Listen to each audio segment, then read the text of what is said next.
Mas Iqbal. Siap. Bismillahirrahmanirrahim. Assalamualaikum warahmatullahi wabarakatuh. Alhamdulillah, wasyukurillah, wassalatu wassalamu ala rasulillah. Eh, Puji dan syukur atas kehadiran Allah, atas limpahan rahmatnya. Alhamdulillah kita bisa bertemu di acara kali ini, yaitu Public Lecture International Metal Trading. Selawat dan salam, semoga tetap terlimpah pada junjungan kita, Nabi terakhir, Nabi besar Muhammad Sallallahu Alaihi Wasallam. Kali ini kita akan melakukan sebuah sesi kuliah umum atau public lecture yang berjudul International Metal Trading. Acara ini terselenggara akibat acara rutin dari MEMNU atau Masyarakat Energi dan Mineral Nusantara. Perkenalkan, saya sendiri Rahman dari Divisi Mineral akan memandu jalannya acara public lecture ini. Baik, sekilas sektor energi dan mineral adalah sektor yang sangat strategis dan energi sangat dibutuhkan dalam keseharian kita.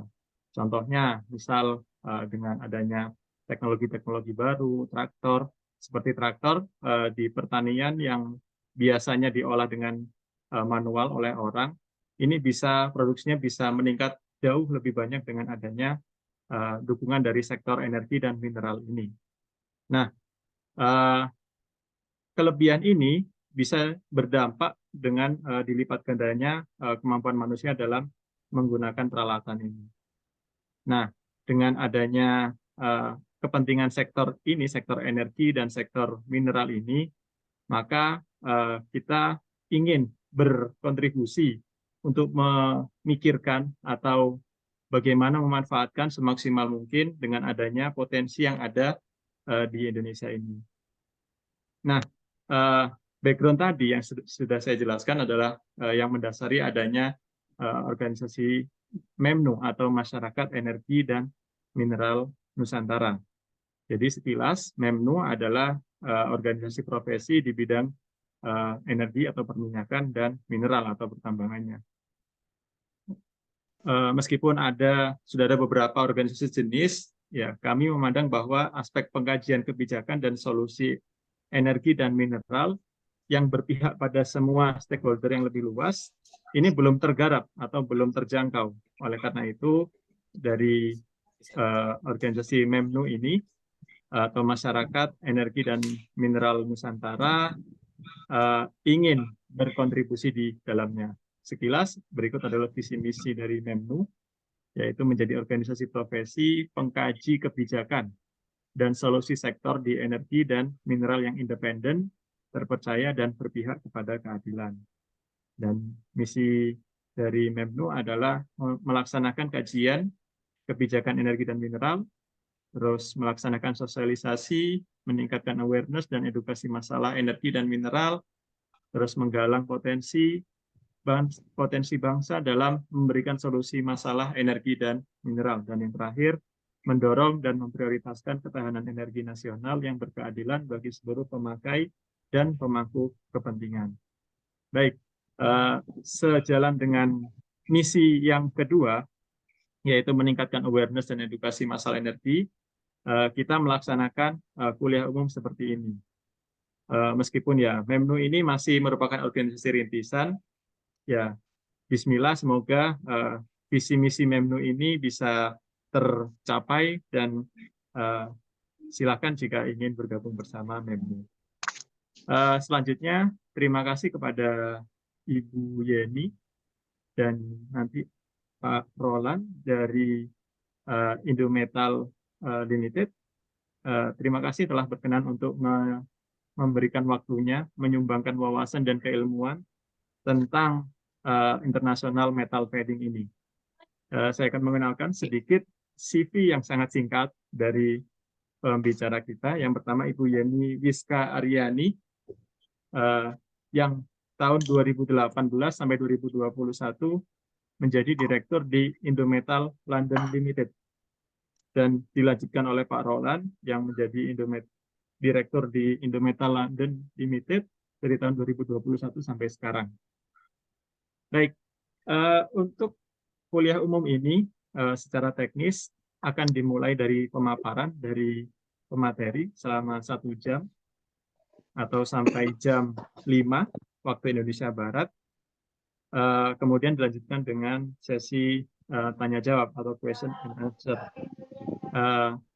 Mohon nanti untuk menunjang keberjalanan Zoom ini, mohon nanti para peserta untuk mematikan mic-nya, kecuali nanti jika ingin bertanya di akhir sesi. Baik, sekian pembukaan dari saya. Mungkin kalau ada yang salah, saya mohon maaf. Saya lanjutkan untuk materi yang pertama dari Bu Yeni. Untuk slide-nya dari saya atau dari Ibu? Dari saya saja, Pak. Ada yang Oh, saya sedikit koreksi. siap. Terima Silakan, kasih, Bu Pak. Yeni. Iya. Assalamualaikum warahmatullahi wabarakatuh. Terima kasih Pak Rahman atas pembukaannya. Sedikit saya koreksi, kebetulan saya waktu 2018 sampai dengan 2021 hanya ditempatkan di Indometal London, Pak. Belum jadi direktur Siap. waktu itu. Maaf Bu Yeni. Gak apa-apa. Dan di sini sudah ada rekan saya juga yang sudah hadir, Pak Roland Rizky. Mungkin bisa menyapa terlebih dahulu. Beliau saat ini direktur Indometal di London. Selamat sore waktu Indonesia, Pak Roland. Selamat sore, Pak. Assalamualaikum warahmatullahi wabarakatuh. Waalaikumsalam warahmatullahi wabarakatuh. Terima kasih bagi asosiasi ya ini ya, masyarakat organisasi. energi dan organisasi masyarakat energi dan mineral Nusantara telah mengundang kami berdua di sini untuk kami berbagi ilmu mengenai metal trading. Ya, semoga yang kami sharing nanti bisa bermanfaat dan apa yang kita lakukan di hari ini bisa menjadi ladang pahala bagi kita semua. Ya, saya share aja ya, Pak ya. Izin share. Apakah sudah terlihat? Sudah, Ibu.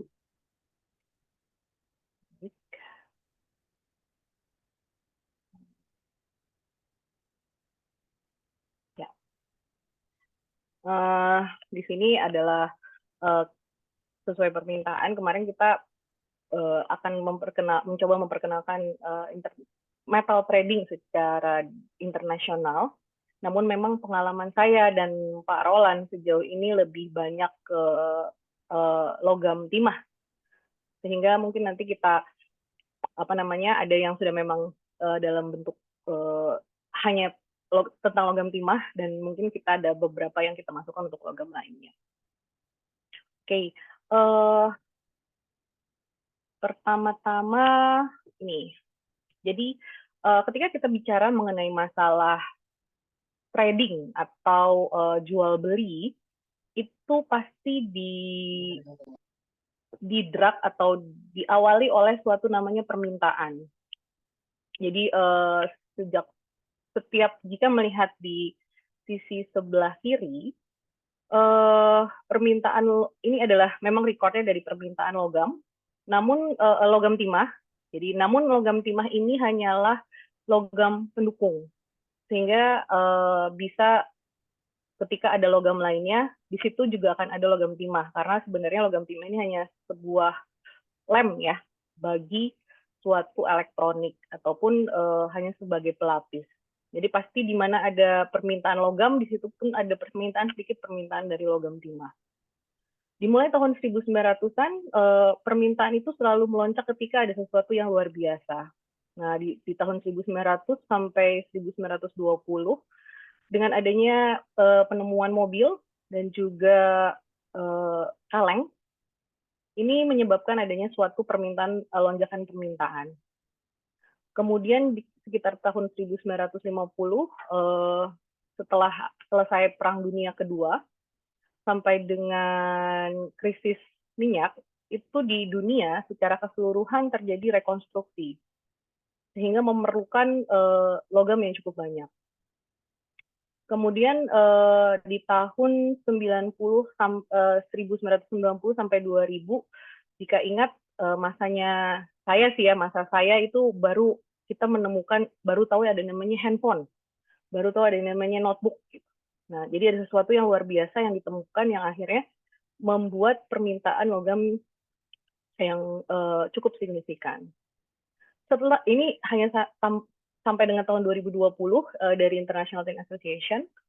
Namun jika ingat di 2021 itu ada permintaan lonjakan yang luar biasa juga terhadap permintaan logam sampai dengan 2022, di mana saat itu ada COVID atau pandemi gitu. Jadi di satu sisi blessing banget gitu dari sisi kami terhadap pandemi itu, bahwa kejadian tersebut bisa menimbulkan suatu demand yang luar biasa, di mana semua orang tiba-tiba working from home, dan akhirnya satu rumah mungkin beli 2-3 laptop atau menyimpan makanan kaleng. Nah, saat ini 2023 demand cukup tidak baik-baik saja, menurun untuk metal, sehingga perlu sesuatu yang nanti kita lihat ke depannya apakah ada sesuatu yang bisa mendrak atau membuat permintaan ini menjadi naik kembali. Dari International Tin Association juga memang terdapat perkiraan bahwa energi dan teknologi di masa yang akan datang itu akan meningkatkan permintaan logam timah hanya sebagai pendukung, pastinya logam lainnya juga, karena tren computing, robotics, adanya energy generation, yaitu mungkin bisa nanti akan ada solar cell, kemudian electric vehicle, kemudian ada energy storage. Energy storage ini kebetulan hanya untuk logam timah hanya dipakai sebagai label, namun pasti logam lainnya tuh digunakan untuk energy storage ini. Kemudian juga ada infrastruktur energi yang pasti akan meningkatkan permintaan logam. Oke, selanjutnya, jika kita bicara suatu demand logam gitu ya, mungkin memang yang saya bukan anak metal atau terkait dengan teknis, tapi kalau dari yang saya ketahui, ketika kita demand itu dimulai dari mana? Dari suatu barang gitu ya. Jadi alangkah idealnya jika kalau misalkan kita menghitung suatu demand itu dari suatu bendanya, di dalam bendanya itu kita buka, di sana itu butuh apa saja. Nah ini kan memang terkait dengan ketahanan juga ya, sesuai dengan misi dari Masyarakat Energi dan Mineral Nusantara. Indonesia saat ini memang memiliki pabrik handphone terbesar, kalau saya boleh sebut merek itu namanya Oppo di daerah Tangerang. Namun partikel-partikel di dalamnya itu diimpor juga gitu. Jadi hanya assembly ya di Indonesia-nya. Jadi kalau misalkan memang kita ada suatu orang atau suatu lembaga yang dapat mengkulik lebih lanjut apa saja sih sebenarnya yang dibutuhkan gitu ya. Jadi kita biar tahu, oh dari produk ini sebenarnya akan butuhnya apa-apa saja dan berapa jumlahnya. Ini dari sisi handphone. Kemudian ini dari solar cell. Jadi solar cell sendiri membutuhkan adanya logam-logam dari dari aluminium. Kemudian silicon wafer ini dari silika, namun ada sesuatu jenis yang harus memang dipenuhi kriterianya. Kemudian ada logam timah juga, kemudian ada emas. Nah, ini mungkin harus ada yang mengkulik satu demi satu, jadi sehingga diketahui berapa sih sebenarnya aluminium yang dibutuhkan, Fe yang dibutuhkan, koper yang dibutuhkan dari suatu produk tersebut. Kalau ini adalah dari mobil, seperti diketahui di awal tahun 1900-an, mobil memang membutuhkan logam yang cukup banyak.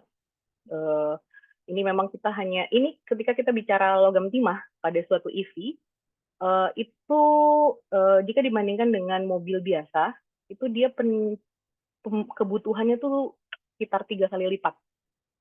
Nah, dan ini adalah di mana saja logam timah dibutuhkan dalam suatu mobil. Jadi ternyata setiap partnya itu perlu kita breakdown masing-masing sehingga kita tahu kita harus kemana nih jualnya gitu ya. Kalau dari sisi kami ya, nah itu secara fisikal. Oke, tidak lengkap suatu demand tanpa supply. Karena di sini saya lebih mendalami mengenai masalah pertimahan, saya cerita sedikit tentang pertimahan secara global. Jadi kalau misalkan dilihat dari kiri bawah, bahwa global consumption itu konsumsi logam timah sampai dengan Agustus itu adalah 165.000 di tahun 2023 dan produksinya besar 171.000. Jadi untuk tahun ini sebenarnya terjadi oversupply. Di mana saja kalau ingin tahu oversupply-nya, ini saya bentar.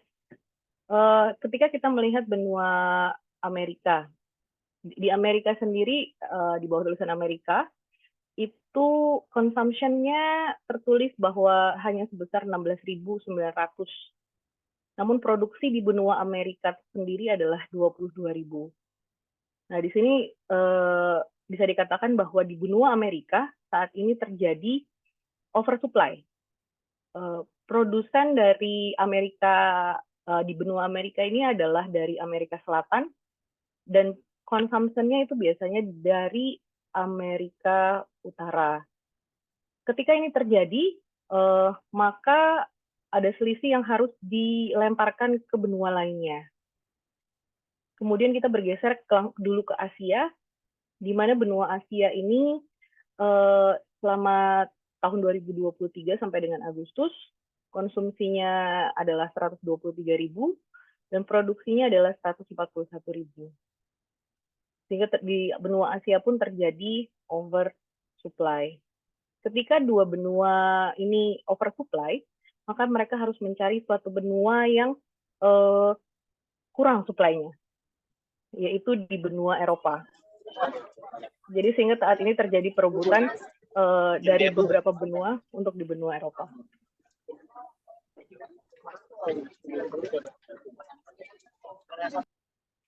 Next. Nah, berikut adalah gambaran dari harga. Jadi ketika kita bicara harga, ini yang tergambar di tahun 2023 ini, bahwa secara garis besar atas kurangnya permintaan di dunia, base metal, kita bilangnya base metal ada copper, aluminium, zinc, timah, lead, dan nikel, itu mengalami penurunan harga yang berfluktuasi. Namun di sini dapat dilihat bahwa CMSN itu adalah logam timah, itu penurunannya hanya sebesar harganya penurunan sebesar minus 2,7%. Namun untuk nikel kita bisa bilang terburuk di tahun ini kinerja harganya. Penurunannya terjadi sampai sebesar 38,73%. Di antaranya ada beberapa harga logam lainnya. Oke, selanjutnya. Berikutnya ketika tadi kita sudah menyinggung harga gitu ya. Kalau kita berbicara mengenai masalah harga, pasti ada pertanyaan apa saja sih yang menjadi faktor dalam fluktuasi harga. Jadi harga ini pada dasarnya tidak hanya faktor utama adalah pasti permintaan dan supply, itu pasti. Namun jika dilihat di setiap garis dari line biru, itu saya memberikan beberapa catatan bahwa setiap pergerakan harga itu ada kejadian selain dari supply dan demand.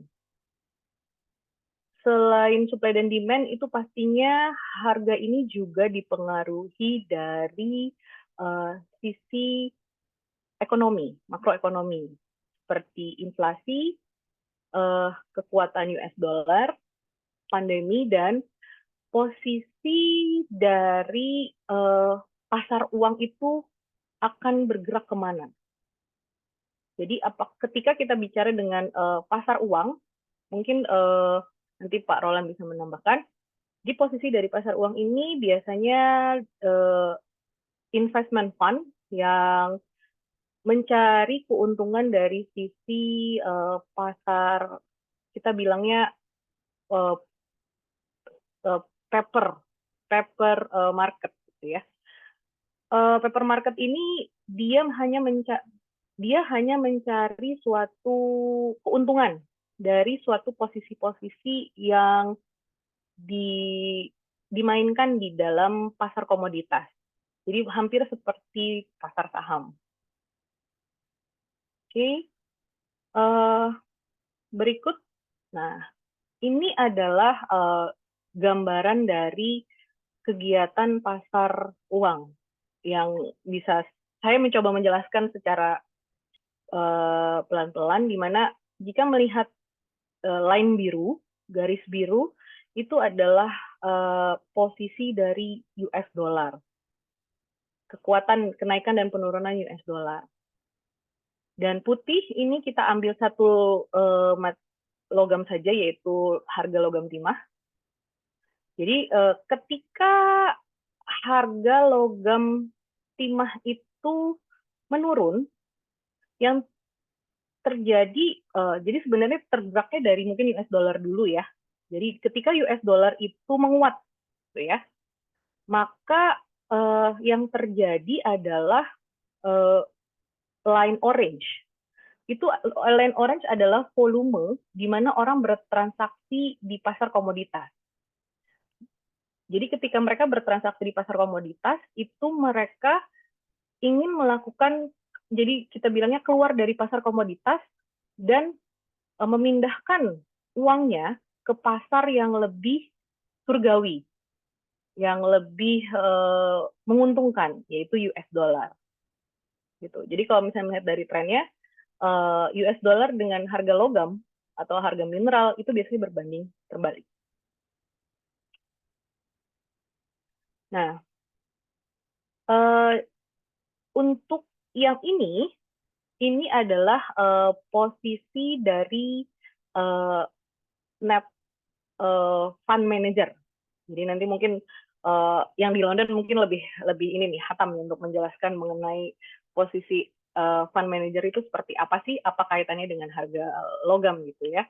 Jadi kita ambil contoh dari tahun 2019 sampai tahun 2023. Jadi fund manager itu ada posisi jual dan ada posisi beli. Namun di sana posisi tersebut tidak hanya merupakan pasar kertas, jadi paper, based on paper. Ketika mereka berada pada posisi long atau posisi beli ya, gitu.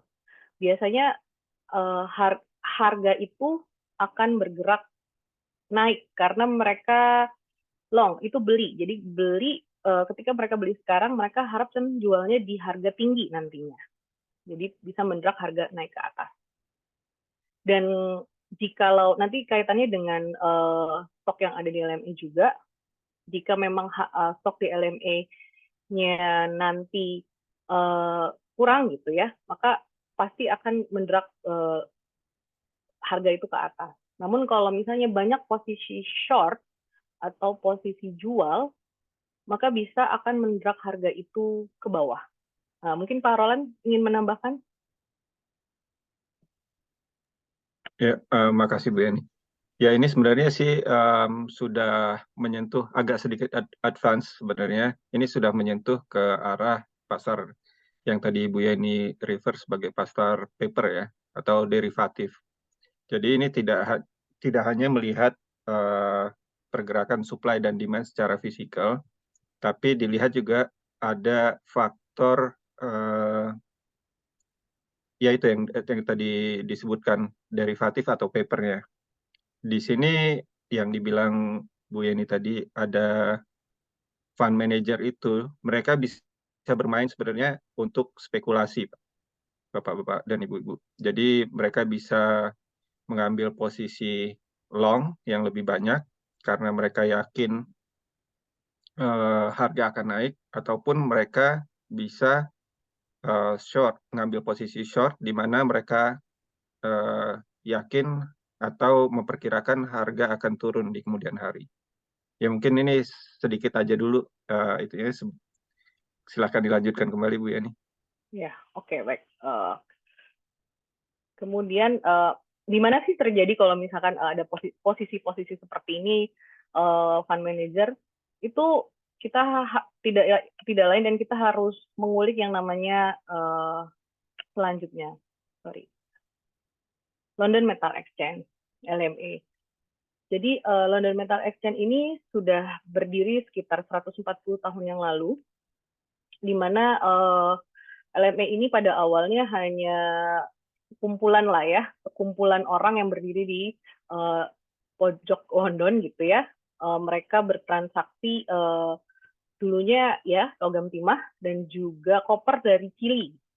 Nah, apa yang mereka lakukan adalah di London sana mereka bilang bahwa ada orang yang ingin beli berkumpul untuk beli logam timah misalkan, namun ketika mereka bertransaksi logamnya belum ada di London, gitu. Belum ada di London. Jadi mereka butuh suatu lembaga yang meyakinkan bahwa 3 bulan lagi barang itu akan sampai. Nah, jadi mereka bertransaksi bahwa, oh ya hari ini saya bertransaksi bahwa 3 bulan lagi barang itu harus sampai ya. Nah, apa yang mereka lakukan menggaranti itu, mereka menerbitkan ya paper tadi gitu. Paper tadi yang kesininya akhirnya menjadi suatu pasar derivatif. Nah, apa yang ketika perjalanan 3 bulan saat itu dari Indonesia atau dari sekitar Malaysia ke London, mereka itu juga akhirnya membuat suatu sistem yang namanya hedging. Hedging ini sebenarnya menurut saya ini hedging itu adalah mengurangi resiko akan fluktuasi harga. Karena harus ada titik temu penjual dan pembeli untuk tidak terlihat lebih spekulatif untuk pasar fisik ya. Jadi apa sih yang LME provide? Itu pasarnya tadi, kemudian kontrak fisikal dan juga kontrak masa depan, hedging, dan juga untuk mengurangi resiko naik turunnya harga. Nah, di seluruh dunia, saya yakin, dan apalagi dengan mineral ya, mineral base metal, itu LME menjadi dasar ketika harganya itu berada di smelter. Dan harga ore dan konsentrat itu biasanya dihargai dengan LME diskon atau LME minus.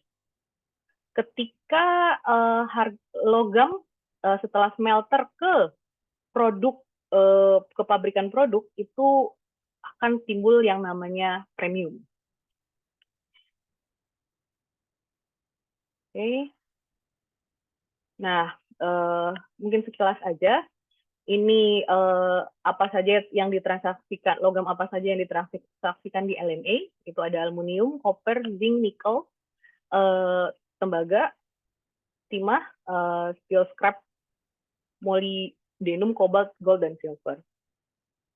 Ini ada LME reference price-nya. Ini ada ini lebih ke arah teknis banget. Ini memang ada prom date, itu nanti kita jelasin lagi prom date itu apa.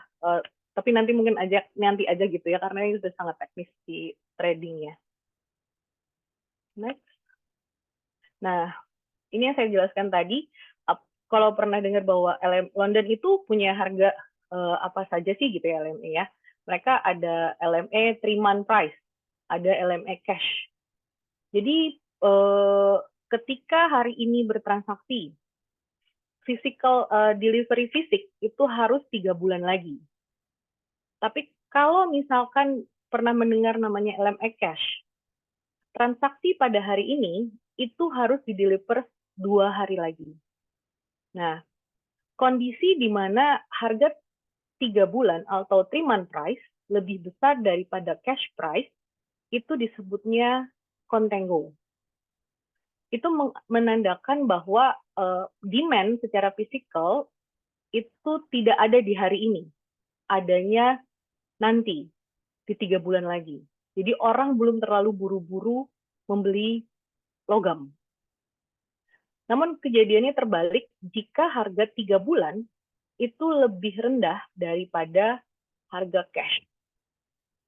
Indikasinya itu terjadi adalah ketika saya pengen beli cash gitu ya, berarti saya butuh banget nih logam itu hari ini atau 2 hari lagi gitu. Sehingga ketika biasanya backwardation ini terjadi, harga itu akan cepat naik. Ini terjadi di sekitar tahun 2021 jika ingat, nikel hampir menembus 100.000 dan logam timah juga saat itu hampir menembus 50.000. Ini adalah jadi di LME itu setiap logamnya itu ada brand dari setiap logam dari beberapa negara. Kebetulan untuk logam timah, PT Timah ini salah satu yang 3 brandnya itu terdaftar di LME brand. Ada Bangka, Mentok, dan Kundur. Nah, kemudian tidak lengkap mungkin kalau misalnya saya tidak menjelaskan yang namanya stok di LME, di gudang LME. Yaitu tadi warrant, di mana nanti kaitannya dengan fund manager, di mana LME warrant ini tuh mengindikasikan bahwa jika jumlahnya itu sedikit, bahwa logam di LME warrant itu tuh tidak terlalu besar seperti yang digambarkan di sini, itu sekitar 1.900, itu akan terjadi permintaan yang banyak di luar sana. Namun kalau jika pada hari ini logam di LME warrant, logam timah itu stoknya sekitar 7.000, itu menandakan bahwa di pasar secara fisikal itu demand-nya sedang lesu. Oke. Nah, jika kemudian kita terkait hedging, hedging itu apa? Hedging adalah memitigasi resiko sebenarnya, fluktuasi harga suatu produk jika barang itu berada di jalan. Jadi setiap kali saya mengirimkan logam ke Parolan di London, itu kira-kira butuh waktu sekitar 1 bulan, atau yang ke Amerika sekitar 2 bulan. Maka ketika saya mengirim sampai Parolan terima barang, itu ada resiko namanya fluktuasi harga. Sehingga Parolan di London sana melakukan yang namanya hedging untuk mengamankan harga saja sebenarnya. Namun itu bagi kami hanya semacam asuransi gitu ya. Memang posisi ini bisa menjadi 2 mata uang ya, jika pas ketika lagi hedging harga lagi pas turun, maka Parolan bisa dikatakan berhasil hedgingnya. Namun kalau keadaan sebaliknya maka ya Parolan terima di hedgingnya tersebut. Demikian Pak Rahman. Mungkin jika terlalu cepat atau ini mungkin kita buka question and answer aja. Ya. Terima kasih Bu Yeni atas sekilas tentang penjelasan tentang ini ya, jual beli logam internasional, mungkin seperti itu Bu ya istilah. Iya betul, jual beli ya. logam, betul, jual beli logam secara internasional. Jadi saya itu membayangkan Bu Yeni, jual beli logam itu apakah sama seperti kita jual beli di pasar gitu. Jadi ada yang jual, kita ada yang beli gitu. Mungkin kalau konsepnya mungkin sama gitu ya. Cuman ya tadi ada beberapa istilah-istilah yang ya relatif tidak familiar ya. Betul. Ya, siap. Terima kasih Bu Yeni. Mungkin ada tambahan dari Pak Roland? Kayaknya sih sebenarnya mohon maaf nih Pak, tapi daripada kita menyentuh yang lebih dalam juga kayaknya lebih mending mungkin biar sama gitu ya persepsinya udah ya kita buka tanya jawab dulu Pak. Nanti kalau misalnya kita bisa tambahin, kita tambahin Pak dari kami. Siap. Baik. Terima kasih Pak Roland dan Bu Yeni atas pemaparan materinya. Jadi kita akan masuk ke sesi selanjutnya, yaitu sesi tanya-jawab. Mungkin nanti peserta yang ada di Zoom bisa bertanya baik langsung ataupun tidak langsung, menuliskan di kolom chat, mungkin ada kendala sinyal atau seterusnya, bisa saya bacakan. Kalau misalnya ada yang langsung, dipersilakan juga. Baik, mungkin pertanyaan dari saya yang ya singkatnya lah. Kan kalau metal atau logam itu kan sekarang lagi trennya ada recycle, ya Bu Yeni dan Pak Roland. Itu efeknya di sini di mana antara logam yang primer atau logam dari tambang itu atau dari timah, atau ada yang recycle. Soalnya saya kemarin sempat ya alhamdulillah kemarin sempat studi di Jepang. Di sana itu digembor-gemborkan bahwa oh pasar recycle ini sangat sangat tinggi gitu dibandingkan dengan logam-logam yang dari primer gitu. Gimana Bu Yeni dan Pak Roland di kenyataannya di jual beli di London LME? Izin mau jawab dulu Bu Yani. Ini Pak, kalau untuk logam recycle saya setuju pertama dengan pendapat Bapak. Itu nanti ke depannya mungkin jadi apa ya, istilahnya jadi primadona lah ya, karena kita tahu logam itu adalah non renewable resources ya. Jadi kalau udah habis yang di dalam bumi itu udah tidak bisa ditambang lagi.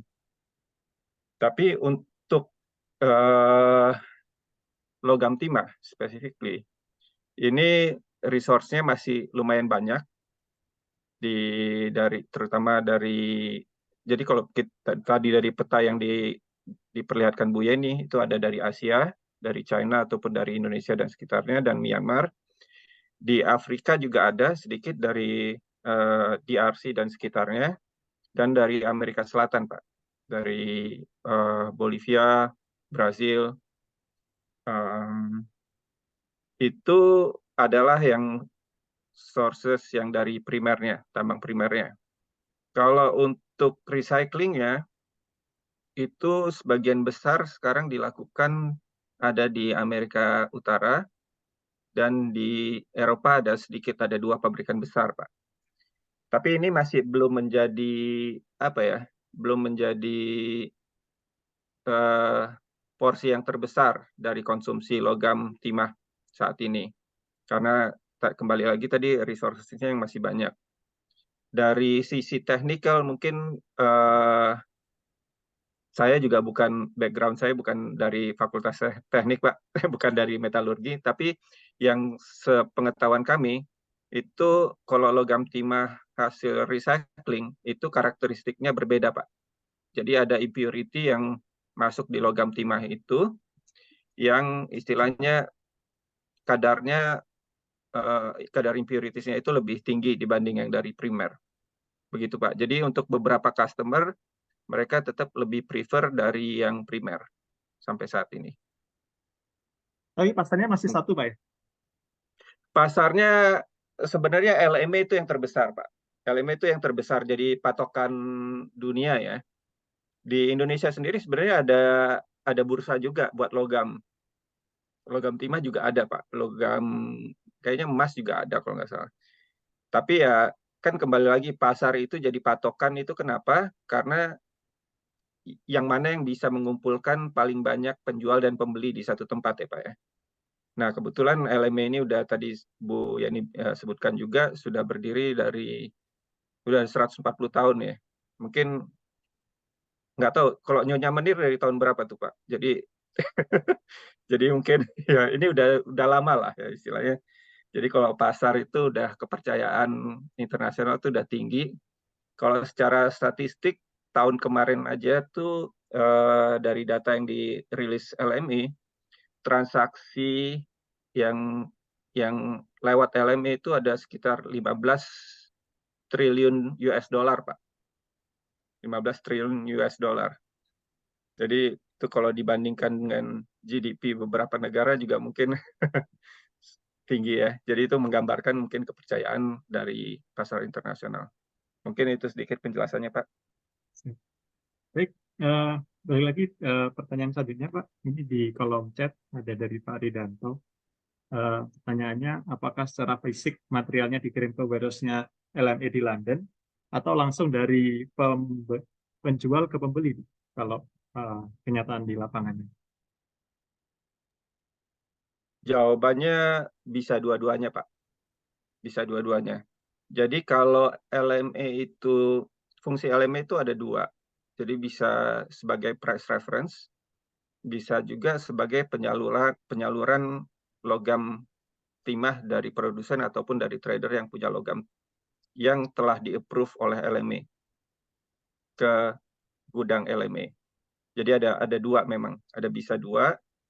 Kalau kita berhubungan langsung dengan customer dan kita agree bahwa price reference-nya itu adalah menggunakan harga yang ditetapkan oleh LME, kita tidak perlu deliver ke LME. Kita langsung deliver ke customer. Tapi kalau kita ingin cash in dari stok yang kita punya, karena kita tidak mempunyai pembeli, kita bisa pricing lewat broker dan deliver ke LME. Begitu, Pak. Jadi memang bisa dua-duanya, tergantung skema kita lagi mau kayak gimana. Begitu Pak Ridanto tentang jawabannya. Jadi bisa dua-duanya, bisa dikirim langsung, bisa lewat warehouse-nya dari LME. Baik, mungkin pertanyaan selanjutnya dari saya, kita diskusi saja Pak ya. Oh ya, Pak. Tadi kan dijelaskan tentang pembentukan harga antara USD atau dolar dengan harga logam ya. Ketika harga dolarnya naik, harga logamnya turun. Nah, pertanyaan saya ini, harga logam ini terhadap apa Pak? Antara USD ke USD ke euro atau USD ke pounds atau gimana Pak? USD yang di quote tadi oleh Bu Yeni itu sebenarnya lebih ke arah indeksnya ya Pak ya, terhadap beberapa mata uang asing yang menjadi patokan di pasar internasional. Jadi kalau USD-nya itu menguat, biasanya itu pasar uang yang lebih menjadi safe haven dari para investor.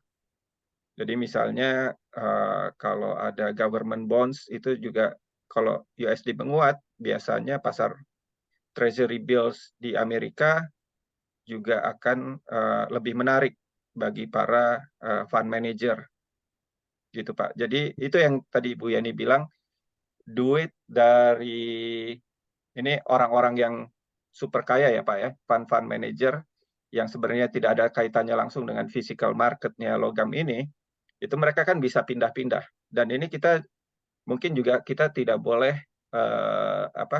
menutup mata, ini kita jangan ngomong pasar komoditas logam aja. Tapi kalau buat mereka pasar komoditas itu adalah pasar komoditas, mau itu logam, mau itu soft commodity, mau itu apapun juga, itu adalah istilahnya instrumen investasi buat mereka. Istilahnya ya mungkin sekarang nyari cuannya lah di mana gitu. Nah kalau pas US dollar itu lagi menguat, biasanya itu secara general komoditas itu akan turun harganya. Dan karena di sisi lain di pasar uang itu akan ada tempat-tempat investasi lain yang lebih menggiurkan dari sisi return-nya. Nah, itu duit bisa dipindahkan oleh mereka. Jadi secara generalnya sih begitu sih Pak, hubungannya ya. Tapi tadi juga Bu Yani ada bilang kan ada beberapa kejadian gitu. Misalnya kalau kayak pandemi kemarin ada lockdown, demand terhadap elektronik juga makin meningkat ya. Orang beli laptop, orang ya semuanya lah mempersiapkan buat work from home, at least di negara-negara maju. Tapi kalau di negara-negara yang lain pun dari sisi produk makanan kalengan juga akan meningkat. Jadi pas waktu itu industri tin plating buat kemasan makanan itu booming. Karena orang kan tidak tahu kapan istilahnya bisa beraktivitas lagi seperti sebelum pandemik. Jadi semuanya tuh ya makanan kalengan itu kan lebih tahan lama ya Pak ya, expiry date-nya apa segala macam. Begitu Pak mungkin. Baik. Terima kasih Pak Roland. Bu Yeni mungkin ada tambahan? Mungkin kalau tadi saya ingin menambahkan mengenai recycle aja. Memang saat ini memang recycle itu spesifikasinya memang masih berbeda dengan logam timah gitu ya. Namun recycle tersebut sekarang sudah mulai dilirik oleh beberapa produsen solder di Jepang. Karena apa? Karena pembeli mereka, yaitu kita sebut merek aja lah Apple gitu ya, mereka lagi berkampanye bahwa mereka menggunakan bahan 100% recycle gitu ya. Jadi ketika memang dari sisi masyarakat sudah mulai aware tentang recycle, itu maka permintaannya juga mulai ada. Dan saya pernah dengar dari beberapa informasi di pasar sana, jika logam tidak hanya logam timah, logam itu berasal dari recycle, mereka itu bisa mengadjust dengan carbon credit. Jadi suatu perusahaan itu jadi juga bisa ada mengadjust dengan carbon credit ya. 2 minggu lalu kan diskusinya mengenai carbon credit ya. Nah, jadi itu mungkin ada carbon trading. Jadi itu ada relationnya gitu. Itu aja. Ini banyak banget pertanyaannya Pak Roland, silahkan. Saya bacakan satu persatu Pak. Pertanyaan lanjutan dari Pak Ridanto tadi. Jadi misal ada negara produsen dan customer sudah deal dengan transaksi harga di suatu waktu gitu yang posisinya rendah, tapi belum terjadi pengiriman barang. Terus ada kenaikan harga pasar atau perubahan kebijakan ekspor dari negara produsen. Terus negara yang menjual tadi itu membatalkan transaksi. Nah, seperti itu bagaimana, Pak? Apa yang akan terjadi? Kalau udah begini ya Pak ya, sebenarnya itu udah menyangkut terus saya langsung aja Pak ya. Ini kalau biasanya hubungan dengan customer itu kan pasti diikat dengan kontrak. Kontrak itu adalah legal obligation. Jadi ada right and responsibilities dari masing-masing, dari kedua belah pihak, dari seller maupun dari buyer. Yaitu nanti udah urusan ke legal, cancellation-nya itu kenapa. Namun perlu kita ketahuin juga nih, ada beberapa nih kasus yang pengecualian. Misalnya yang istilah legalnya itu force major. Force major itu tidak termasuk kalau tiba-tiba harga naik saja, Pak. Kalau harga naik saja terus batalin, itu kita harus siap-siap kena, misalnya ya saya penjual terus kita udah agree dengan pembeli, terus tiba-tiba harga naik, saya tidak mau deliver, saya harus sudah siap-siap akan dituntut.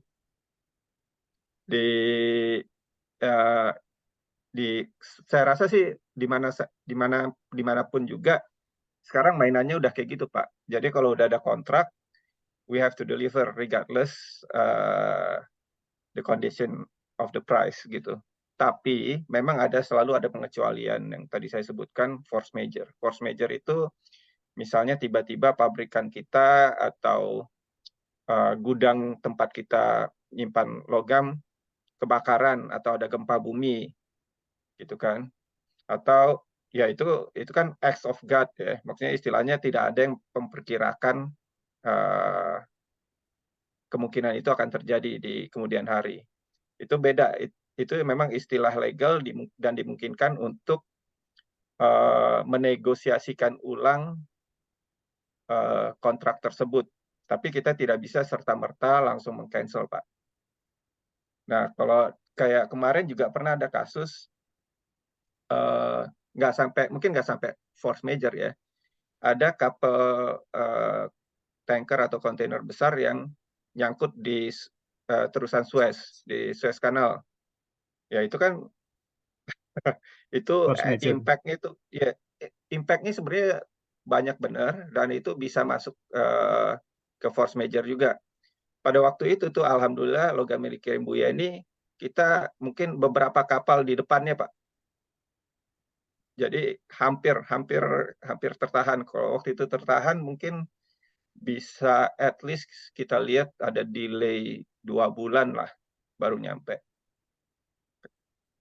Kalau kita lihat dari jalur pengapalan, kalau dari Indonesia itu main transshipment port yang paling dekat itu adalah Singapura, Pak. Regardless kita mau kirimin dari Medan atau dari dari Jakarta atau dari Surabaya, biasanya mampir dulu di Singapura sebelum masuk ke negara-negara lainnya. Nah, itu jalur yang kita pilih juga harus ya istilahnya yang paling beneficial lah buat kedua belah pihak. Yang dari kita mungkin paling singkat, paling tepat waktu, pemilihan shipping lines-nya dan segala macam. Dan itu biasanya juga kan ada insurance-nya. Itu mungkin yang insurance-nya itu yang bisa mengcover kalau ada kejadian-kejadian yang tidak diperhitungkan sebelumnya gitu, Pak. Tapi kalau tidak mendeliver itu seharusnya tidak ada di kamus penjual ya, kecuali tadi kejadian yang force major, begitu Pak.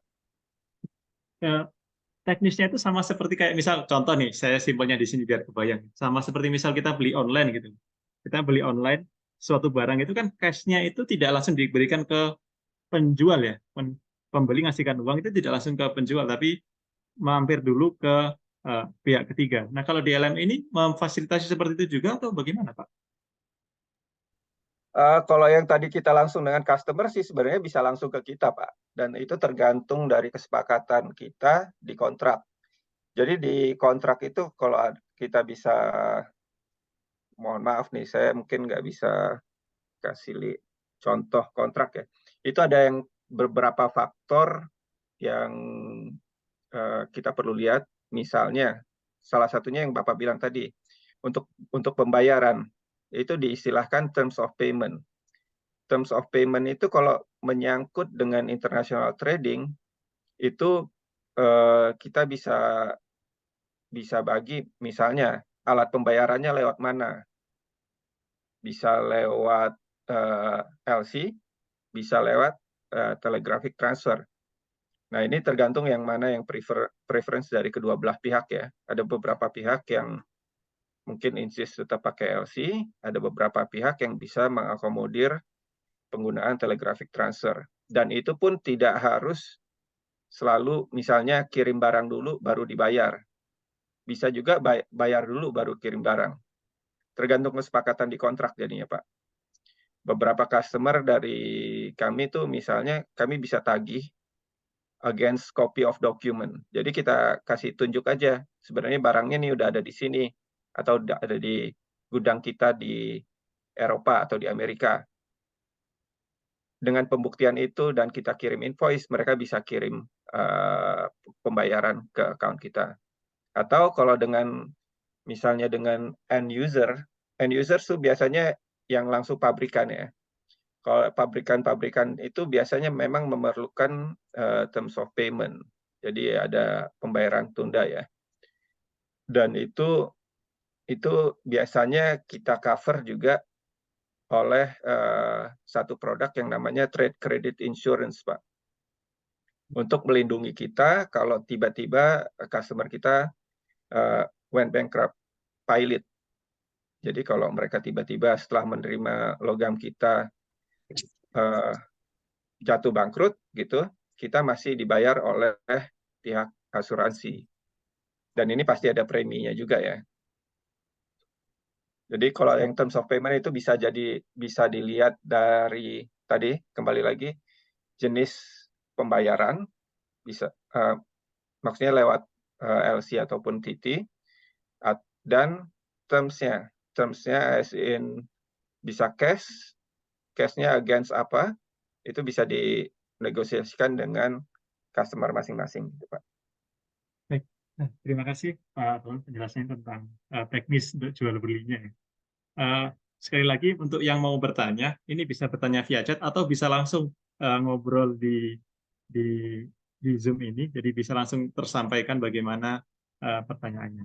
Baik, saya bacakan pertanyaan selanjutnya dari Pak Brian. Sumber metal terbesar di Indonesia di daerah mana ya Pak? Pengusaha atau pemain metal lokal terbesar? Mungkin ada sekilas info dari Bu Yeni atau Pak Roland? Baik, saya mencoba menjawab ya, walaupun mungkin secara teknis jika ada yang ingin membantu saya silahkan gitu ya. Namun untuk metal di Indonesia ini menurut saya sih tersebar, tergantung jenis logamnya gitu. Jadi ada untuk logam timah memang terpusat di daerah Bangka Belitung, ada sedikit di daerah Kepulauan Kundur dan di daerah Kalimantan Barat ya. Namun kalau misalnya kita bicara mengenai nikel, mungkin kita pasti berbicara di daerah Sulawesi. Pemain lokal di Indonesia, mungkin sedikit promosi ya, untuk di Indonesia yang badan usaha milik negara sekarang mungkin Main ID itu adalah holding mineral terbesar yang terdiri dari PT Timah, kemudian kita juga ada Inalum, Antam, aneka tambang, kemudian ada Vale untuk nikel, kemudian ada Freeport. Jadi memang tergantung dari karakteristik dari setiap daerah tersebut, metalnya ada di mana. Gitu. Siap. Terima kasih Bu Yani. Lanjut, mungkin nanti Pak Brian mau pertanyaan tambahan, dipersilakan Pak. Lanjut dari Pak Karis. Dalam konteks perdagangan timah, Indonesia sebagai produsen, apakah apa pengaruh tingginya paper trading kepada produsen, pada timah ya berarti? Silakan Bu Yani atau Pak Roland. Silakan Pak Roland. Ini berat nih, udah mulai nih pertanyaannya. Ya Pak, mungkin Pak Karis ya, pengaruh tingginya paper trading. Paper trading itu sendiri memang tidak bisa dipungkiri ya, memberikan pengaruh yang lumayan besar kepada harga yang patokan yang kebetulan sekarang kita jadikan patokan ya dengan customer, yaitu LME. Tadi mungkin ada slide-nya Bu Yeni yang tadi yang net position dari funds, itu mungkin bisa menggambarkan pengaruh dari pihak-pihak yang hanya melakukan paper trading kepada pasar logam tersebut. Untuk saya nggak bisa ngomong untuk yang lain, tapi untuk timah, sebenarnya kalau saya lihat memang pengaruh dari paper trading ini lumayan besar, Pak. Karena kalau di LME, logam timah yang ditradingkan itu jumlahnya lumayan yang paling kecil in terms of quantity atau jumlah lot yang ditradingkan. Jadi kalau memang ada paper trading yang mau istilahnya memainkan harga ini, harga timah, ya itu sangat dimungkinkan.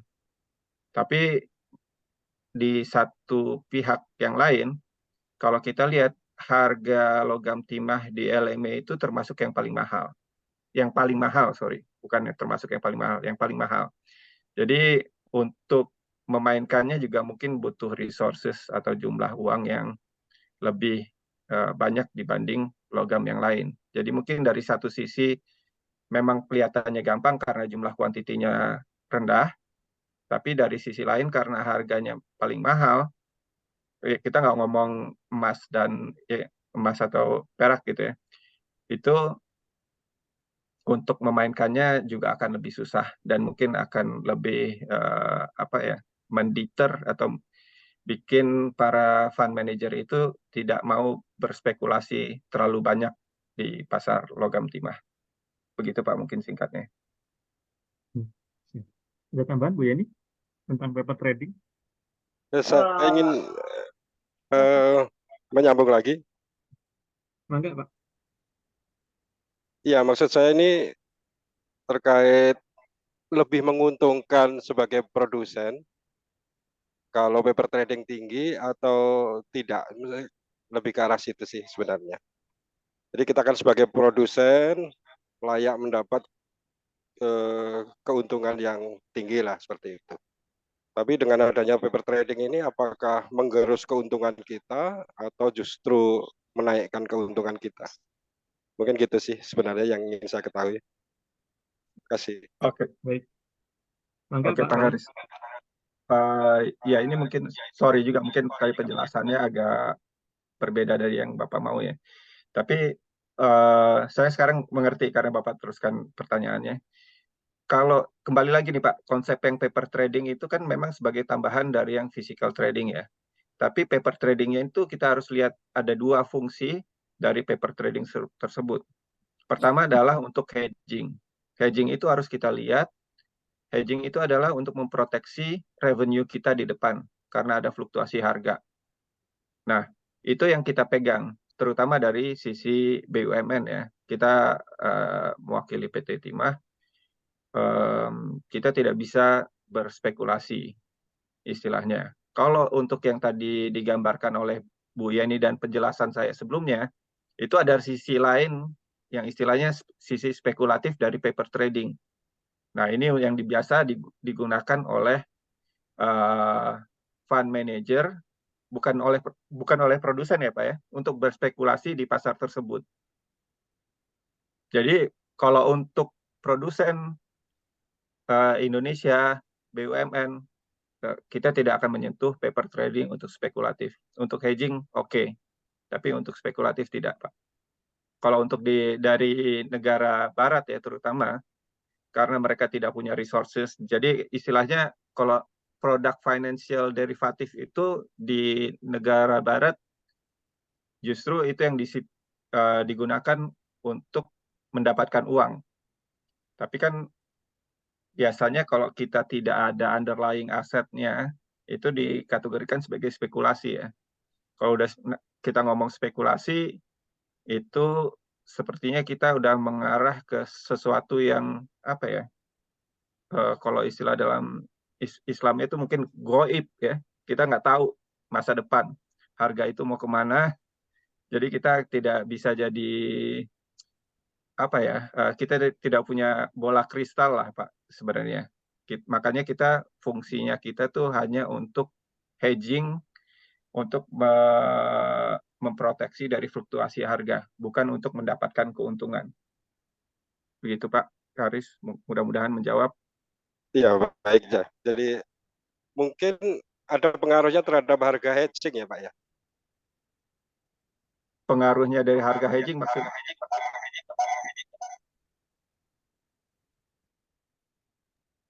Ya maksud saya kan BUMN membutuhkan hedging. Berarti itu kan ada harganya.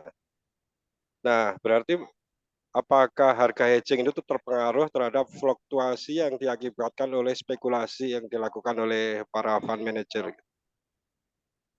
Oh iya Pak, termasuk Pak.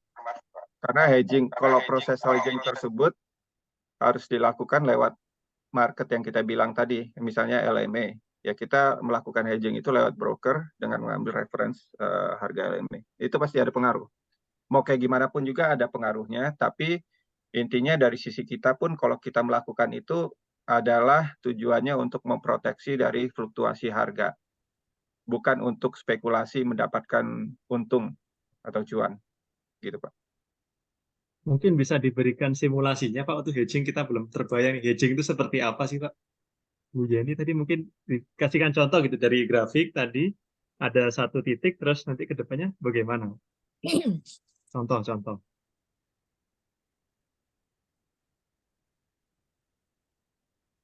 Mau yang mana Pak? Ya, Contoh ya hedging ya, silakan Pak Roland. transaksi yang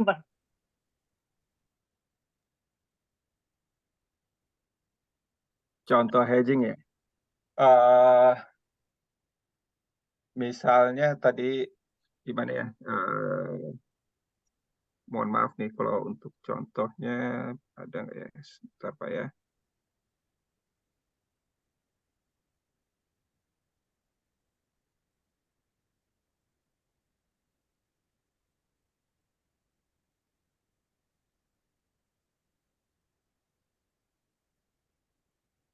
Kami cari contekan yang lain dulu Bapak.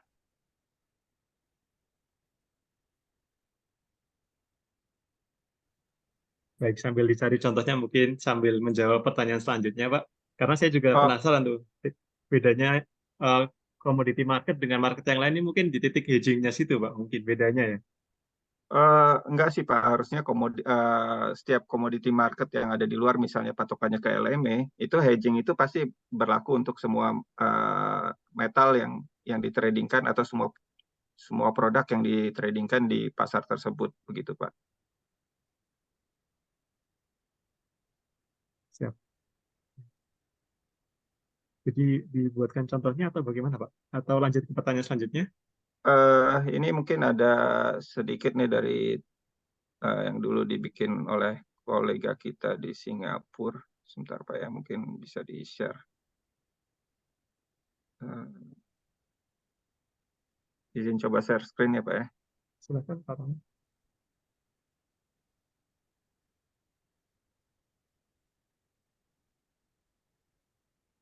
Bisa terlihat Pak? Belum full screen Pak? Iya, tapi screen saya udah terlihat ya. Oh, iya, terlihat.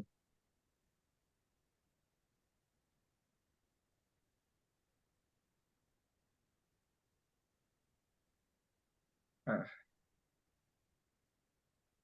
sudah full screen Pak sekarang ya Pak. Sudah Pak.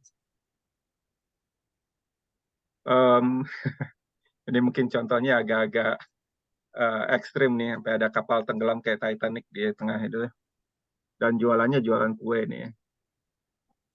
Tapi intinya sebenarnya ini adalah untuk memproteksi.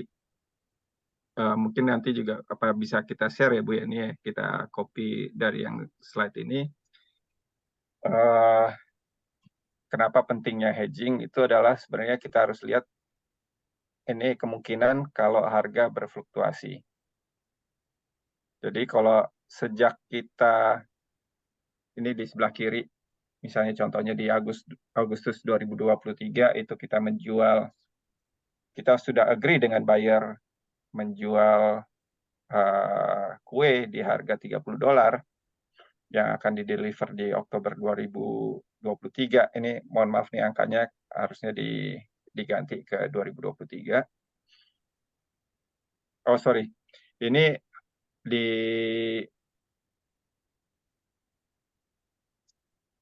kemudian pas waktu di bulan Agustus itu harga tepungnya itu masih $5 dan ongkos-ongkos lain 10 dan 15 ya.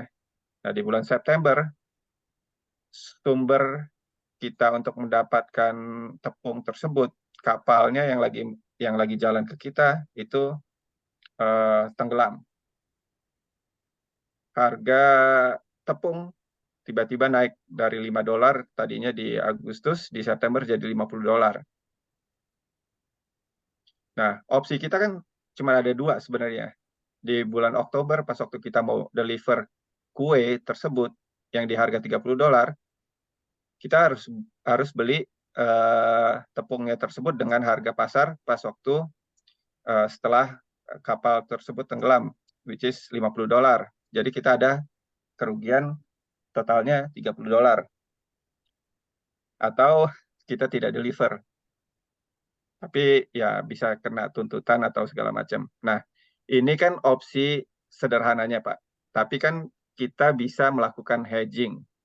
Nah, kalau hedging tersebut, ini buat memitigasi tersebut. Nah, di sini ada apa? Ada tabel di bawah. Jadi intinya tuh kita menghedge biaya yang kita beli untuk tepung. Jadi pas waktu kita perkirakan harga di bulan Agustus itu untuk flour itu untuk tepung adalah $5, kita di pasar paper kita menjual harga flour atau harga tepung tersebut dengan angka $5 tersebut. Jadi pas waktu saat kita memperkirakan harga di bulan Agustus ini, kita langsung lock Pak harganya untuk memproteksi ongkos pembuatan kue kita. Jadinya intinya kalau kita lock tersebut, apapun kejadian di bulan September yang kapal tenggelam ini, misalnya harganya tadinya sebenarnya di pasar jadi $50. Kita tetap bisa beli harga dengan harga $5 yang sesuai perkiraan kita sebelumnya, karena kita sudah hedge. Jadi kita secara paper tersebut kita balik lagi angkanya di bulan September. Pas bulan Agustus ini kita posisi kita untuk flour ini kita sell, pas waktu di bulan September kita posisi di papernya itu posisi buy. Jadi $5 sama $5 sini. Kita udah cross dan itu akan hasilnya sama. Intinya kita locking the cost of tepung yang kita pakai buat membuat kue tersebut, Pak. Baik, siap. Terima kasih Pak Roland atas simulasinya tentang hedging atau pengaman Pak ya mungkin. Iya, ini kalau dari sisi produsen, kalau dari sisi trader juga sebenarnya sama. Yang tadi saya beli logam dari Bu Yeni, harganya berapa? Pada saat pembelian itu saya bisa lock dulu dengan harga yang kira-kira mirip untuk istilahnya untuk mengamankan nanti revenue saya di depan itu tetap segitu gitu. Jadi kita cuma main dari margin, bukan dari fluktuasi harga yang lebih sering kita tidak bisa ketahuin kemana arahnya gitu, Pak. Baik. Siap, terima kasih Bu Yeni, Pak Roland. Pertanyaan selanjutnya Pak, dari Pak Mahmud Imrona. Jadi apa jaminan perusahaan asuransi membayarkan polisnya dalam kasusnya punya 2 polis dari contoh ini Bumi Putra, namun ternyata yang bisa cair hanya 1 polis saja. Nah, kalau dalam trading metal ini kan luar biasa kalau perusahaan asuransinya ingkar janji. Bagaimana memastikan jaminan dari asuransi tersebut, Pak? Bu Yani mungkin ada. Ya. Ini kebetulan kita punya kejadian sendiri, Pak, di London. Ya. Ini Mangga, Pak. sangat related dengan kejadian yang pernah kita itu temukan. Kita pernah kecurian barang, Pak, lagi mau deliver barang dari Rotterdam ke waktu itu ke Slovakia. Itu dimasukkan ke truk, terus kan truknya harusnya bergerak ke lintas negara ya di Eropa. Nah, itu truk berhenti di Jerman. Berhenti di Jerman, pas waktu istirahat di rest area, dirampok, Pak. Dirampok, jadi ada 2 kali pengiriman kita pernah kena in a space of 3 months.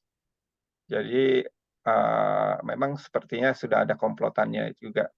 Alhamdulillah memang untuk pengiriman ke customer ini kita pakai yang saya bilang tadi trade credit insurance. Di terms-nya mereka pas waktu kita beli policy insurance-nya memang ada persyaratannya, Pak. Jadi mungkin yang pertama kali kita lihat persyaratan pas waktu kita menandatangani polis dengan perusahaan asuransi itu apa saja. Apakah semua persyaratan tersebut bisa kita penuhi? Misalnya, tadi untuk yang pengiriman itu kita sudah sebutkan di awal polis bahwa kita akan menjual ke beberapa pihak ini termasuk yang pengiriman yang saya sebutkan tadi yang dirampok itu. Dan itu di-assess oleh trade credit insurance bahwa company-nya ini misalnya bisa dijamin lah. Nah, itu kan kalau mereka pilot. Tapi kan kalau kita ngomong lagi di jalan, itu sebenarnya pas waktu transportasinya ya. Nah, kalau untuk yang transportasi ini, kita memakai asuransi yang di-arrange dari PT Timah juga. Karena itu bagian dari asuransi, apa namanya Bu Yan? Yang dari pas waktu dari Indonesia sampai ke tujuan, itu ya lupa saya, tapi asuransi Indonesia, Jasindo. Ya, nah itu kita pakai Jasindo, itu ada persyaratannya juga, itu kita kalau sesuai dengan persyaratan itu memang sudah mencakup gitu Pak. Sudah mencakup, kita bisa buktikan ada laporan polisinya dari daerah setempat, ada foto-fotonya, ada SPK-nya lewat logistik provider kita, semuanya kita penuhin dan nggak lama kita diganti, nggak ada isu. Tapi memang kayaknya kembali lagi ke polisnya ya. Kita harus lihat detail polisnya. Apakah kita bisa memenuhi apa yang disyaratkan di polis tersebut? Harusnya sih nggak ada masalah. begitu Pak. Yang ingin menambahkan Pak Roland, jadi memang betul itu nanti mengenai asuransi itu sebelum kita menandatangani asuransi atau kita memilih agen asuransi itu pastikan yang memang kita butuhkan gitu ya. Jadi misalkan kayak untuk marine, jadi asuransi itu kebetulan kita pakainya ada marine cargo insurance. Di sana tuh mereka kita harus baca dengan teliti persyaratan mereka apa gitu. Biasanya mereka ada mempersyaratkan kapal yang mengangkut logam timah ini tidak boleh lebih dari sekian belas tahun. Jika terjadi sesuatu di jalan dan kapal yang kita gunakan itu lebih dari persyaratan mereka, mereka tidak mungkin akan ganti. Nah, kemudian juga kontainer, kalau misalnya ada kerusakan kontainer gitu ya, itu ada persyaratan umur gitu ya, dan juga ada wilayah-wilayah yang mereka cover. Jadi misalkan kalau dari sisi asuransi itu kita pastikan ada, kita selama ini sih tidak pernah mencari asuransi yang mengcover wilayah perang, misalkan. Jadi ada wilayah-wilayah negara-negara yang kita juga hindari ya parawannya karena tidak di-cover oleh si asuransi gitu. Seperti kayak Korea Utara, Rusia gitu ya. Itu juga berarti setiap kali memilih perusahaan asuransi kita memang harus lebih jeli dan detail ada syarat apa nih sehingga kalau misalnya terjadi sesuatu mereka pasti akan ya cover. Nah, terima kasih tambahan dari Bu Yeni. Jadi untuk memastikan jaminan dari asuransi harus lihat detail dari polisnya. Siap. Lanjut ke pertanyaan selanjutnya dari Pak Effendi.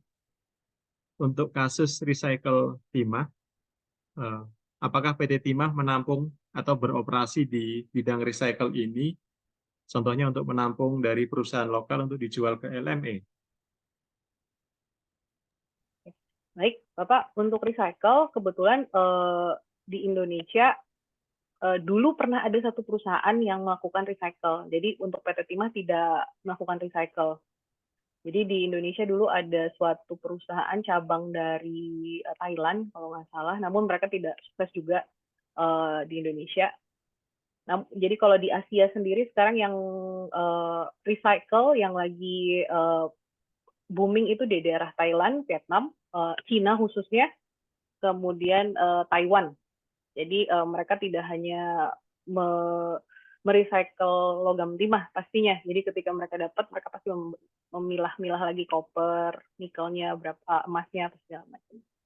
Seperti itu, Pak. Begitu, Pak Effendi. Lanjut ke pertanyaan selanjutnya. Seperti apa profil pembeli yang dilayani oleh Indometal dan bagaimana proses asesmen kelayakannya sebagai mitra jual belinya? Enggak, Pak Roland? Oh, ya Pak. Proses asesmen kelayakannya ya. Sebenarnya ya standar prosesnya biasanya kita untuk customer baru kita lakukan KYC Pak, know your customer. Jadi ada istilahnya calon customer tersebut kita minta isi daftar kuesioner ataupun kelengkapan file-file yang kita minta. Itu biasanya ada standarnya. Dan kalaupun kita minta ada reference dari pihak ketiga, kita coba dari pihak ketiga. Misalnya kalau international company ya kita lihat dia beroperasi di mana.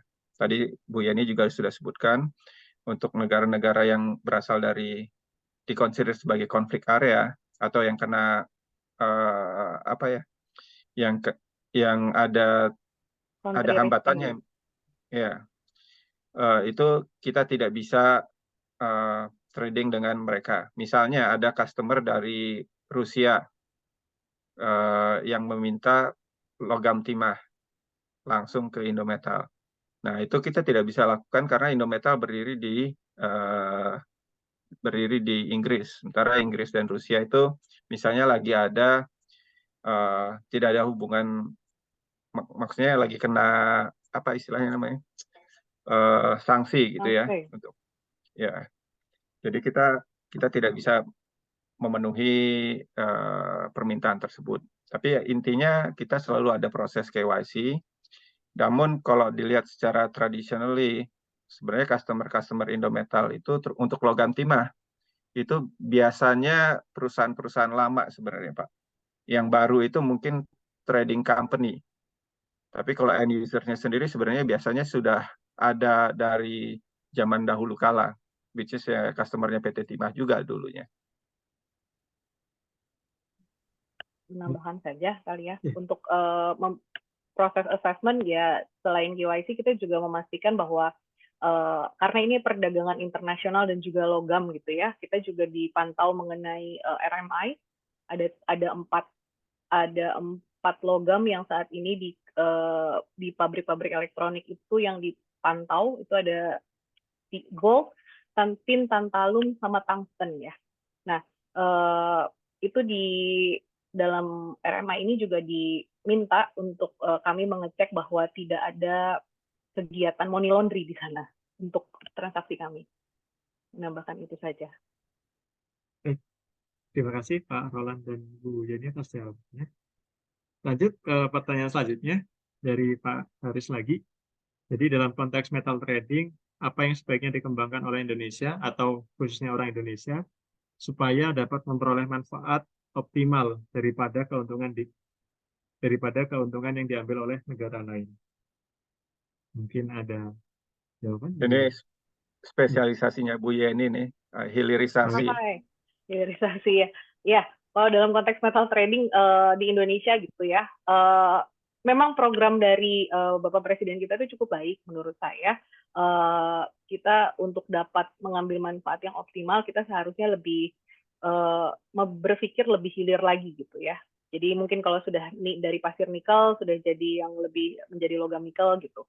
Nah, mungkin kalau yang dari seperti yang paparan saya tadi sebutkan, alangkah lebih baik Indonesia itu jika memiliki juga langsung industrinya gitu ya, industri yang menggunakannya. Jadi kalau misalnya kita ada pabrik handphone, kita harus karena kita sudah ada logamnya, kita harus lebih mendetailkan lagi kalau bisa sampai penggunanya gitu ya. Karena sebenarnya kan Indonesia konsumsi untuk elektroniknya juga cukup tinggi ya. Namun selama ini kami sendiri mungkin atau logam lainnya seperti nikel dan segala macamnya mungkin pergi dulu nih ke Jepang, terus nanti sampai ke Indonesia sudah dalam bentuk laptopnya gitu ya. Alangkah lebih baik seperti Cina, yang Cina adalah produsen logam terbesar di dunia, namun mereka juga adalah pengkonsumsi logam terbesar di dunia juga. Gitu. Jadi mandiri gitu ya, tidak tergantung oleh hiruk pikuk negara lain gitu. Gitu, Pak. Jadi lebih bagus lagi kalau ada super hilirisasi mungkin ya. Super hilirisasi Pak. Jadi tidak hanya sampai ke setengah jadi, tapi sampai ke barang jadi ya. Baik, ada tambahan dari Pak Roland selain hilirisasi mungkin? Enggak sih Pak. Tadi Cukup, udah hilirisasi udah disebutkan. Mungkin juga ke depannya nanti yang pakai yang recycling ya. Tapi ya itu memang hilirisasi kuncinya. Dan yang di tengahnya itu juga yang tadi Bu Yani bilang, menyiapkan industrinya itu yang istilahnya mungkin pekerjaan paling berat ya sebenarnya. Karena itu kan membutuhkan investasi. Kalau nggak investasi dalam negeri ya investasi luar negeri. Investasi luar negeri artinya kan kita harus bisa meyakinkan investor-investor luar negeri untuk bisa masuk ke dalam ke Indonesia ya. Dan itu kan butuh kestabilan policy dari pemerintah, paket-paket investasi apa yang bisa ditawarkan. Dan saya yakin itu sudah dipikirkan lah sebenarnya. Iya betul. Ya, sekedar informasi saja, Cina itu butuh waktu 10 tahun dari negara pengekspor logam timah menjadi negara pengimpor logam timah. Jadi saat ini mereka karena industrinya cukup baik selama 10 tahun itu berkembang, sehingga logam-logam sekarang malah berlarian ke Cina ya, karena mereka sendiri pun entah mereka ingin menyimpan dulu sumber daya mereka mengambil dari negara lain, atau mereka memang kekurangan bahan baku tersebut. Siap. Terima kasih Bu Yani dan Pak Roland. Jadi tadi beberapa yang bisa dilakukan oleh Indonesia atau pemerintah Indonesia untuk bisa mendapatkan manfaat yang lebih daripada saat ini. Terus pertanyaan selanjutnya dari Pak Wisnu. Tadi dikatakan kalau penurunan harga timah itu lebih baik, maksudnya turunnya itu lebih sedikit dibandingkan dengan logam yang lain. Apakah apa faktornya yang menyebabkan itu? Apakah gara-gara permintaannya yang stabil? Sementara nikel yang saat ini digembor-gemborkan di berita juga, yang permintaannya bagus, terutama untuk elektrifikasi, baik itu mobil listrik atau energi, yang katanya itu bagus, malah drop. Terus yang menjadi faktornya apa? Faktor yang terbesarnya mungkin. Baik. Sementara pasti demand ya Pak ya. Jadi kalau dari nikel ini kebetulan memang saya bukan concern di nikel gitu ya, tapi kita pernah dengar-dengar bahwa seperti baterai EV gitu ya, bahwa terdengar bahwa bukan lagi lithium dan nikel yang akan menjadi bahan baku masa depannya gitu. Pernah terdengar gitu. Mungkin yang lain juga pernah terdengar ya, jadi bahwa ada karena lithium ini suatu tambang lithium ini tuh sebenarnya kerusakan yang ditimbulkan cukup besar gitu ya. Ketika kita menambang lithium, bahwa mungkin di daerah tersebut tidak bisa diminum airnya gitu ya, sehingga koneksi antara lithium dan nikel mungkin akan berpindah ke yang lain. Itu terdengar juga gitu ya. Jadi orang mulai nikelnya sendiri mulai ragu-ragu nih, apakah nikel ini adalah logam masa depan apa tidak. Itu yang sementara saya dengar. Sementara kalau timah itu penggunaannya balik lagi, penggunanya terbesar hanya sebagai solder. Solder itu berarti lem. Jadi penggunaannya cuma berkisarnya cuma seperti itu saja gitu ya, nggak ada yang sangat signifikan gitu. Kedua juga mungkin karena dari sisi harga ya Pak Roland ya, logam timah ini kalau dari sisi manajemen investment fund, logam timah harganya paling tinggi, sehingga investment fund juga harus perlu dana yang cukup besar untuk bermain di logam timahnya. Sedangkan nikel sekarang sekitar 18.000 ya Pak Roland ya. Siap. Ada tambahan dari Pak Roland? Ya sama juga sih Pak sebenarnya. Kalau penurunan harga di investasi di komoditas itu ya tadi kembali yang penjelasan di awal. Sebenarnya sih kalau secara kebetulan kan kita ngomong LME ya dari awal ya. Tapi secara umum ya itu tadi pasar uangnya bagaimana, US dollar, dan ya mungkin harga minyak juga nantinya bisa kita masukkan sebagai faktor, dan tentang geopolitik lah juga bisa. Tapi ya itu semua berpengaruh, Pak. Baik. Saya jadi pengen tanya Pak, jadi kalau di transaksi metal trading itu di LME, apakah ada yang dikenal kayak di pasar saham Indonesia, seperti dia itu retail atau dia itu dalam tanda kutip bandar gitu? Apakah mengenal istilah seperti itu juga, Bu Yeni, Pak Roland? Broker. Retail atau transaksinya biasanya lewat broker, Pak. Lewat broker yang terdaftar di LME. Tapi itu kan semua tercatat. Tapi untuk masalah berapa banyak yang dimainkan oleh lewat satu broker itu ya itu mungkin itu adalah marketnya dia ya istilahnya.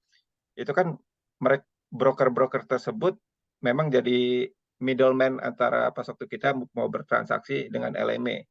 Jadi istilahnya itu cara nyari cuannya mereka lah. Kalau mereka bisa bikin analisa gitu ke investment fund, oh logam ini menguntungkan, ya mungkin transaksi yang lewat broker tersebut akan jadi lebih besar ya.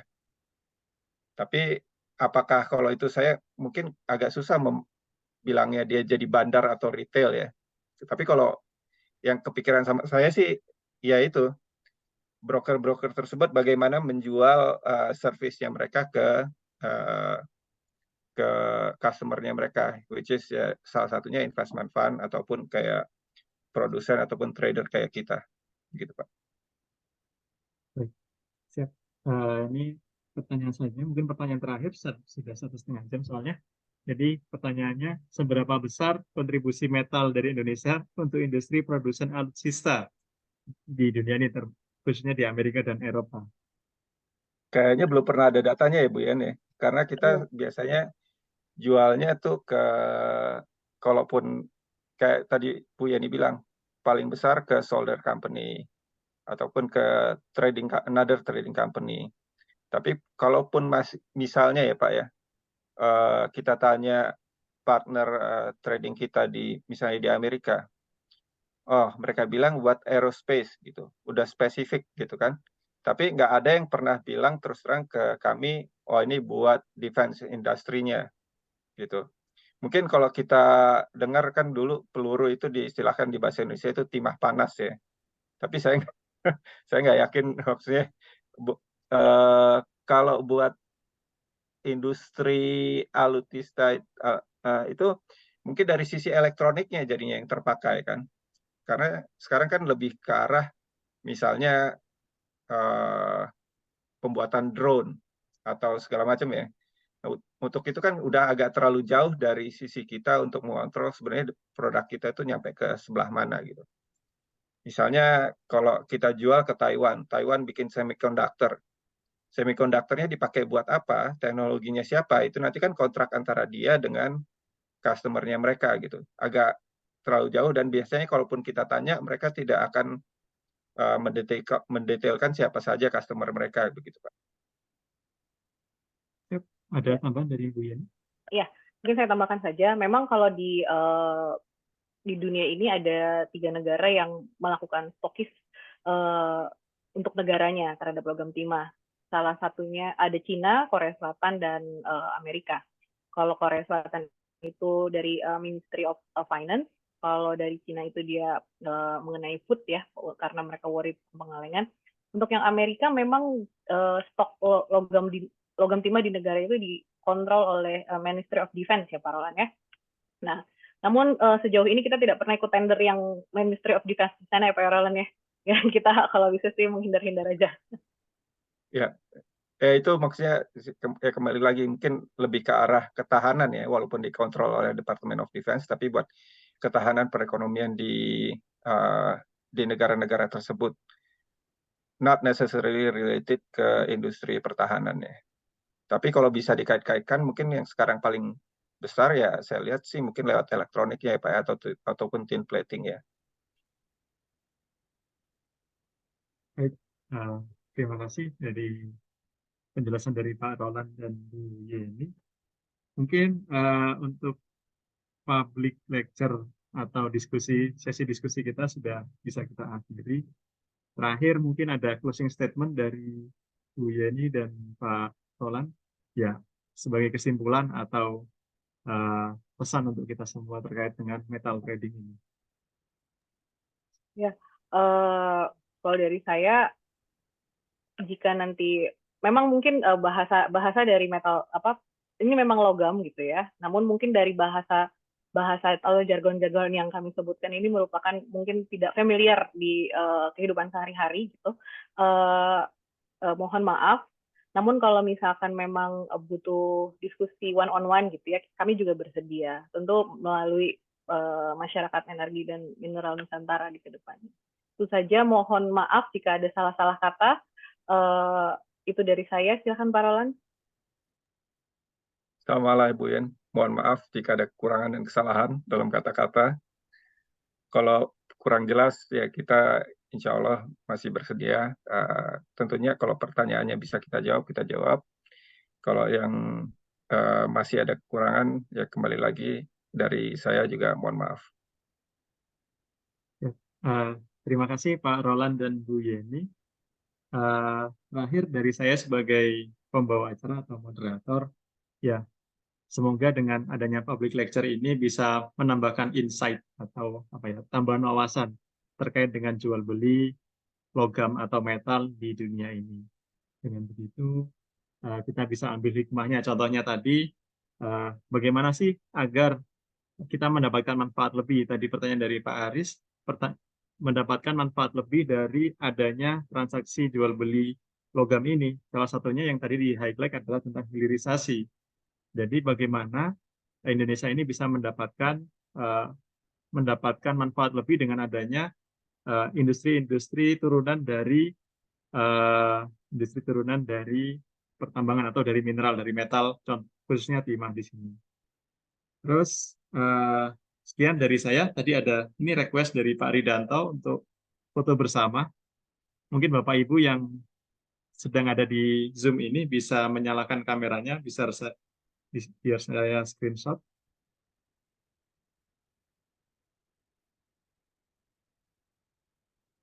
Baik, saya mulai. Oke, ada lagi. Saya screenshot. 1, masih belum. 1, 2, 3. Yang kedua, 1, 2, 3.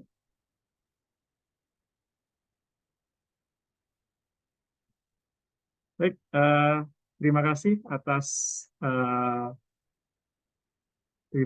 kehadirannya di Zoom ini. Semoga ke depan bisa bermanfaat dan dari penyelenggara, dari masyarakat energi dan mineral Nusantara, insya Allah akan ada sesi selanjutnya tentang kuliah umum dengan tema-tema yang menarik selanjutnya. Terima kasih, mohon maaf pribadi dari saya dan terima kasih. Wabillahi taufiq wal hidayah. Wassalamualaikum warahmatullahi wabarakatuh. Waalaikumsalam. Waalaikumsalam warahmatullahi wabarakatuh.